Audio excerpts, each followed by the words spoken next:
दोस्तों, नमस्ते, प्रणाम। मैं हूँ आपकी रीता। मेरे YouTube चैनल पे आपका स्वागत है। और मैं गाने जा रही हूँ हल्दी रस्म का गीत। जैसा होगा कमेंट में जरूर बताइएगा।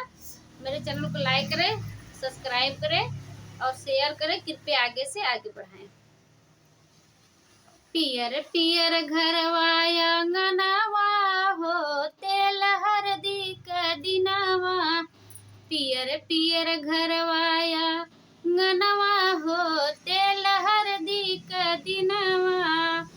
सुंदर सोहावन सनातन धर्म बा, सुंदर सोहावन सनातन धर्म बा।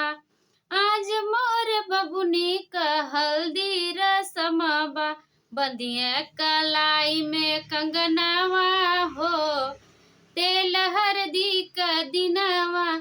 बंधिया कलाई में कंगनवा हो, तेल हरदी क दिनवा। पियर पियर घरवाया ngनवा हो, तेल हरदी क दिनवा। पियर पियर घरवाया ngनवा हो, तेल हरदी क दिनवा। हरी हरी दुबिया से हल्दी उठा के, हरी हरी दुबिया से हल्दी उठा के। बबुनी के माथे लगावा सटा के, बबुनी के माथे लगावा सटा के। खुशियाँ के बरस सुमनवा हो, तेल हरदी क दिनवा।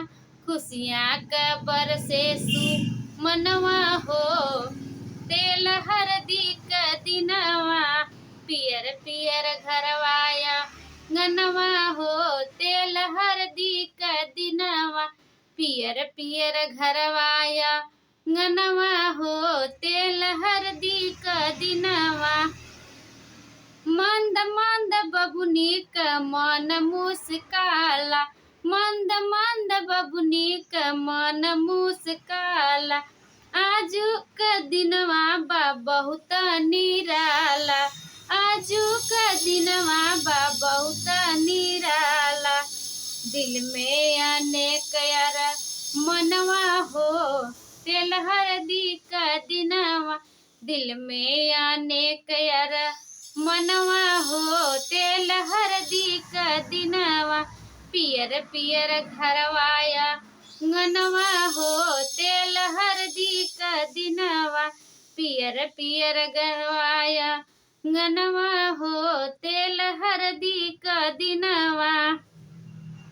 हल्दी से पूरा बदन पियराइल, हल्दी से पूरा बदन पियराइल। हल्दी रसम से बस बहर साइल। नंदलाल रीता क गनवा हो, तेल हरदी क दिनवा। नंदलाल रीता क गनवा हो, तेल हरदी क दिनवा। पियर पियर घरवाया ngनवा हो, तेल हरदी क दिनवा।